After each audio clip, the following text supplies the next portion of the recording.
Hello दोस्तों, आपका स्वागत है सेंस लर्नर में।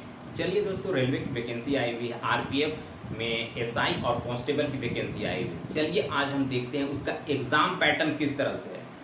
आई होप कि आप जानते हैं कि इसमें वैकेंसी आई है, थोड़ा सा कम वैकेंसी है, बट एग्जाम पैटर्न को अच्छे से समझना चाहिए। और एग्जाम पैटर्न अगर आप अच्छे से समझ गए हैं तो आप सिलेबस वाइज इसको आप अच्छा से पढ़ सकते हैं। तो चलिए देखते हैं, डिटेल में डिस्कशन करेंगे सारा चीज का क्या क्या प्रोसेस है। चलिए देखते हैं।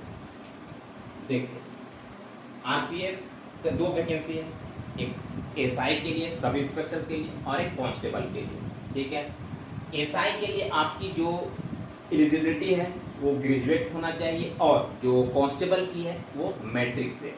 ठीक है, चलिए हम लोग देखते हैं।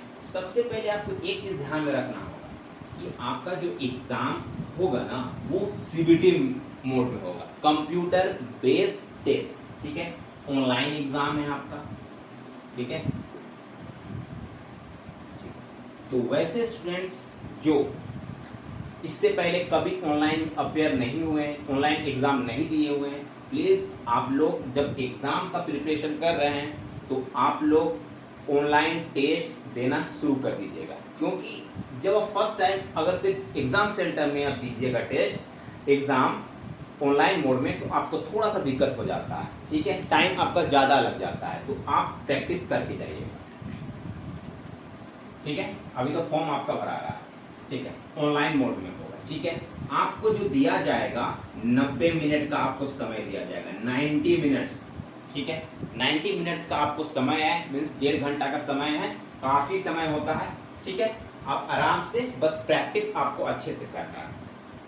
टोटल क्वेश्चन जो होगा 120 क्वेश्चन, 120 क्वेश्चन है। ठीक है, और मार्क्स 120 मार्क्स का होगा, सेम क्वेश्चन सेम मार्क्स। और आपका एक क्वेश्चन का 1 मार्क्स मिलेगा, और अगर आप एक क्वेश्चन अगर आप गलत कर देते हैं तो आपको पेनाल्टी के फॉर्म में 1/3 कट जाएगा, मीन्स 0.33 मार्क्स आपका डिडक्ट कर लिया जाएगा, मीन काट लिया जाएगा। ठीक है, तो आपको नेगेटिव से बचना है, क्वेश्चन आपको ज्यादा रॉन्ग नहीं करना है। ठीक है, अब एक चीज और देखना है, ये तो पैटर्न है किस तरह से रहे। अब देखिए, ये चीज जो मैथ्स जो पूछा, जब मैथ्स है, रीजनिंग है, जीए है। ठीक है, तो एसआई और कांस्टेबल का दोनों का सिलेबस सेम है। ठीक है ना, तो नंबर ऑफ क्वेश्चन सेम है। ठीक है, लेकिन थोड़ा डिफरेंस आपको मिलेगा, क्योंकि कांस्टेबल आपका मैट्रिक लेवल से है और जो एसआई है आपका ग्रेजुएट लेवल के है। तो आपका जो लेवल होगा ग्रेजुएट लेवल का तो हाई लेवल का होता है, और मैट्रिक लेवल का तो सिंपल आपका मैट्रिक लेवल का होगा। तो दोनों में ह्यूज डिफरेंस आपको देखने को मिलेगा क्वेश्चन का पैटर्न। और एक चीज हम लोग यहाँ पर देखते हैं, अर्थमेटिक। अर्थमेटिक आपको पूछेगा, मैथ्स का पार्ट है अर्थमेटिक, इसमें आपको पूछेगा 35 क्वेश्चन, दोनों के लिए, एसआई और कांस्टेबल दोनों के लिए 35 क्वेश्चन अर्थमेटिक पूछ रहा है। एडवांस नहीं है, एडवांस में सिर्फ आपको मेंसुरेशन आपको पूछ लेगा। मेंसुरेशन को कभी कभी एडवांस से बाहर कर दिया जाता है। ठीक है, मेंसुरेशन से क्वेश्चन आपको पूछेंगे, बट अर्थमेटिक पूरा प्रॉपर अर्थमेटिक है, मेंसुरेशन सिर्फ रहेगा। ठीक है, तो दोनों के लिए, एसआई और कांस्टेबल दोनों के लिए 35 क्वेश्चन। तो अर्थमेटिक अंकगणित को बोलते हैं, है ना। तो इसमें बेसिकली आपका profit loss, CI, SI, average, work and time, ये सब आते हैं। हाँ, अर्थमेटिक। अब देखिए रीजनिंग है, रीजनिंग आपका 35 मार्क्स का पूछेगा, दोनों में है, एसआई और कांस्टेबल दोनों के लिए। ठीक है, और सबसे इंपॉर्टेंट जो पर्सन फॉर्म होता है, आई थिंक 50 होना चाहिए इसमें। सबसे इंपॉर्टेंट है जीके। जीए में आपको 50 मार्क्स से क्वेश्चन पूछेंगे, 50 क्वेश्चन आपको पूछा जाएगा। बहुत इंपॉर्टेंट ये जीए। ठीक है, इसमें आपको history, geography, polity, current affairs, economics, computer और साइंस में आपको बायोलॉजी, फिजिक्स, केमिस्ट्री सारे इसमें इंक्लूड होगा। ठीक है, हाँ, तो इसे ध्यान से आप पढ़िएगा, बहुत इस सब का लेवल थोड़ा सा इजी आता है, लेकिन इसका लेवल थोड़ा सा ठीक होता है क्योंकि आपको ज्यादा नंबर इसी में उठाने हैं, मतलब ज्यादा मार्क्स का भी है। ठीक है, तो दोनों का सेम पैटर्न है।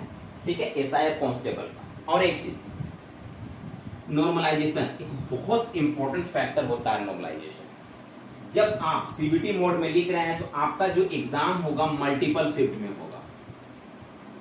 मल्टीपल शिफ्ट में होगा, मल्टीपल शिफ्ट मींस एक से ज्यादा शिफ्ट में होगा। ठीक है, एक दिन में 3 या 4 शिफ्ट लिया जाता है क्योंकि नंबर ऑफ स्टूडेंट बहुत ज्यादा होते हैं। तो ये नॉर्मलाइजेशन ना बहुत बड़ा फैक्टर रोल करता है आपका सिलेक्शन में। अगर आप क्वेश्चन आप एक्यूरेसी के साथ अगर आप क्वेश्चन बना रहे हैं, नंबर ऑफ क्वेश्चन आपका गलत, नंबर ऑफ क्वेश्चन कम गलत किए हुए हैं, एक्यूरेसी बहुत अच्छा है, तो आपको नॉर्मलाइजेशन में मार्क्स बढ़ते हैं। ठीक है, और इसके साथ अगर आपका शिफ्ट टफ शिफ्ट है तो भी मार्क्स आपका बढ़ जाएगा नॉर्मलाइजेशन में। इसीलिए आप कम ही क्वेश्चन बनाइए, मतलब इतना बनाइए क्वेश्चन, जैसे 120 क्वेश्चन है, 60, 65, 70 अगर क्वेश्चन हम बना दिए विद एक्यूरेसी के साथ, तो आपका सिलेक्शन होने का चांस बढ़ जाएगा। ठीक है, तो नॉर्मलाइजेशन का यही बेनिफिट है, एक्यूरेसी मेंटेन करके चलना। ठीक है, तो दोनों का यही है, एसआई और कांस्टेबल का। इसके बाद देखिए पेट, जो कांस्टेबल का पी8 होगा, पीईटी होगा, उसमें मेल के लिए आपका जो रनिंग है, ठीक है, हाँ, रनिंग जो होगा आपका वो है 1600 मीटर। ठीक है, मेल के लिए 1600 मीटर 1.6 किलोमीटर। ठीक है, समय दिया जाएगा, ये एसआई के लिए, कांस्टेबल के लिए है। ठीक है, 5 मिनट 45 सेकेंड आपको दिया जाएगा। ठीक है, 5 मिनट 45 सेकेंड 1600 मीटर दौड़ना है। फीमेल के लिए है 800 मीटर दौड़ना है, इसमें 3 मिनट 40 सेकेंड दिया जाएगा। ठीक है, तो दौड़ लेना चाहिए, प्रैक्टिस रेगुलर रहेगा तो आप कर लीजिएगा। इसके बाद लॉन्ग जंप है और हाई जंप है। ठीक है ना, तो लॉन्ग जंप आपको 14 फीट करना है, लॉन्ग जंप है ना, हाई। ठीक है, और मेल के लिए है, ये फीमेल के लिए 9 फीट लॉन्ग जंप। ठीक है, हाई जंप में आपको 4 फीट है मेल के लिए, 3 फीट है फीमेल के लिए। याद रखिएगा, प्रैक्टिस आपको चाहिए इसमें भी, इस सब में प्रैक्टिस के साथ साथ ये सब में प्रैक्टिस आपको चाहिए। ठीक है, और देखिए, और आपको रनिंग में एक ही चांस मिलता है, एक ही बार आपको चांस मिलेगा, आपको रुकना नहीं, आपको पूरा कंप्लीट करना। ठीक है, और जो लॉन्ग जंप और हाई जंप है उसमें आपको 2 चांस मिलते हैं। ठीक है ना, एक चांस में अगर आपका गड़बड़ है तो दूसरा चांस आपको मिल जाएगा, सेकेंड चांस मिल जाएगा। ठीक है ना, लॉन्ग जंप और हाई जंप। इसके बाद देखिए पीएमटी में हाइट चेक किया जा रहा है। हाइट आपका मांगा है मेल का 165, अगर वो ओबीसी हो, जनरल हो, ईडब्ल्यूएस 165 मांगा है। फीमेल का भी 157 है, अगर कोई भी कैटेगरी से में आपका यूआर, ईडब्ल्यूएस, ओबीसी तो आपको 157। एससी एसटी के लिए आपका 160 है मेल का और फीमेल का है 152।